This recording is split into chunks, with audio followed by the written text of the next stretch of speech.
deep regrets about starting off yesterday's video yelling "Copper Boom" because I had totally forgotten I owned this shirt that says "Boom" on it, and now I've already used that line, so I really screwed up on that one.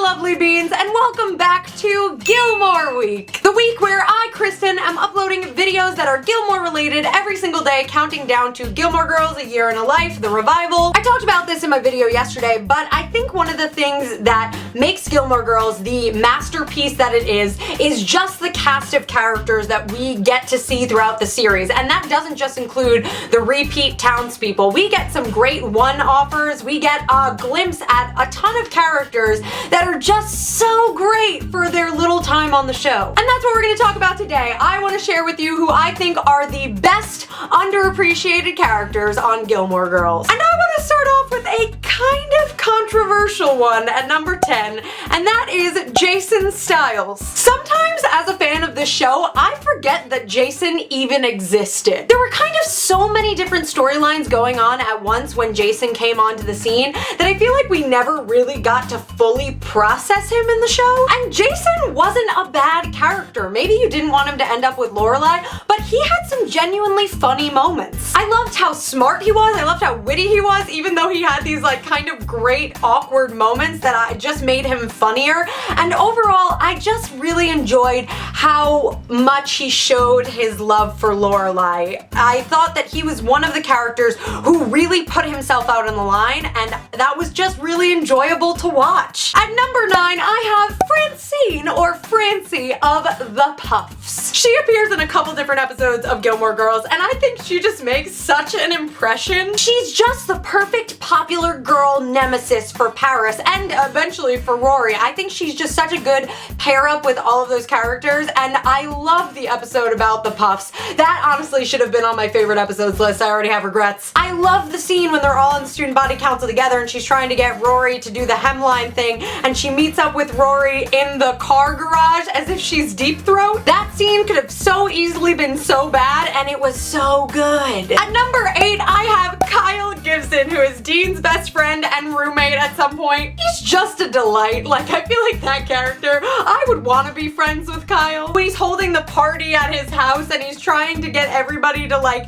act like adults at this very clearly like high school party where of course a fight is gonna break out. And I literally just remembered that later on when he loses his hand, they make a whole joke about how he's luring girls in with the whole like Captain Hook appeal. Oh, what a great little storyline. Number 7, I have Paul Anka, obviously not the person, the dog. The other day when Entertainment released their behind the scenes of their cover shoot with all the cast members, I was most excited when I saw Paul Anka, who is in fact in the revival being played by Sparky, the original Paul Anka dog actor. First off, that dog is just the most damn adorable dog. And secondly, he actually played like an important role for Lorelai. When Rory was gone, she needed someone to nurture. Paul Anka was there, and he just provides these great quirky moments. I love that they have the long list of things that he can't eat or what doesn't want to be near, because honestly it reminds me of Max a little bit. It's not that far-fetched. At number 6, I have Mia, and I'm talking about the original Mia because not throwing shade towards the new Mia, she did a great job as well,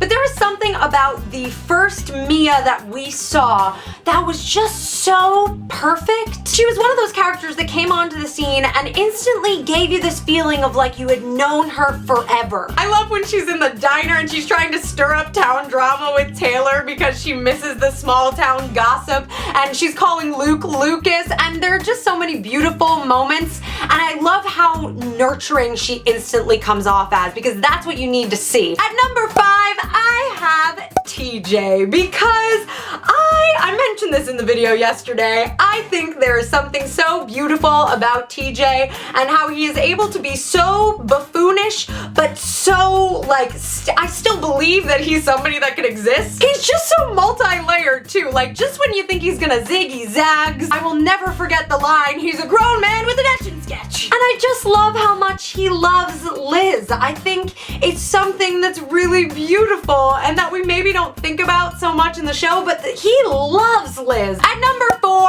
I have Rune. Oh, Rune. What a time, Rune. Rune is one of those characters that pops up when you least expect him, and it's great. The first time we see him on the double date with Jackson and Sookie and Lorelai and Rune is just, it's so funny. That actor is so good. He has so many good moments in the Bracebridge dinner when he's standing and he's trying to get into his tights and he's changing in the kitchen, and Lorelai's like, we'll take the supply closet by force if we have to. He's so whiny, which you would normally want to see like less of him because of that, but I only want to see more. At number 3, I have the town troubadour, because he is in almost every episode of this show, and I just totally take him for granted a lot of the time. It's like he starts singing a beautiful song, you're like, oh, yep, there's the town troubadour again. But he's great, he's amazing. I love whenever they give him a little bit of a storyline, like when he suddenly goes off on tour and comes back and all the town troubadours are around, or when he has to first compete to be the official town troubadour. It would really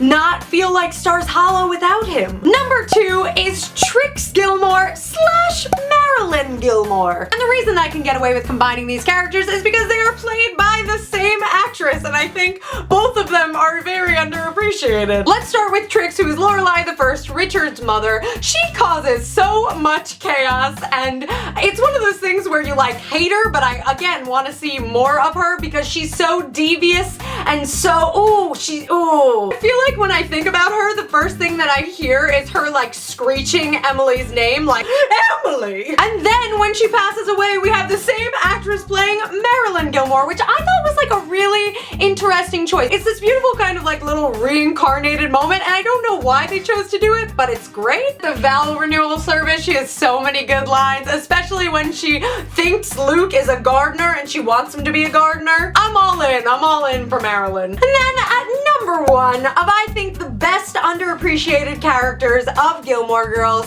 is Mrs. Kim. She's a bigger character than a lot of the other people on this list, but I think she's still very underappreciated because the other day I was thinking about some of my favorite lines from this series. What are some of the lines that I say all the time that my sister and I repeat to one another? And I realized that overwhelmingly a ton of them were from Mrs. Kim. She's got these really funny moments and she's very strict and she has very specific ideas for Lane, but they all come out of just such love for Lane. And I think it's really beautiful to see that. Some of my favorite episodes are later on in the series when Lane is pregnant, and I love those moments between the two of them because there's such love there, because who knows where Mr. Kim is. One of the lines that my sister and I say to each other all the time is, that is not coming down! She's just so great. I cannot wait to have more Miss Kim moments on this revival. And those are, in my opinion, some of the best underappreciated characters on Gilmore Girls. Of course, be sure to let me know who yours are in the bottom bar below. I would love talking about this, as I will be all week long. If you're not subscribed, now is the time to do so. Make sure you subscribe so that you get notifications of when I'm uploading every day this week. If you like this video, it would help me out a lot if you hit that thumbs up button and share this video with a friend. Get amped. We are all just citizens of Stars Hollow, prepping ourselves emotionally. And finally, if you want to talk more about Gilmore Week or show me what you are doing to celebrate Gilmore Week, be sure to use that hashtag on whatever social media sites and add me. Here are all my social media platforms. Wow. I love you super cool party people, and I will see you in my next video. Bye!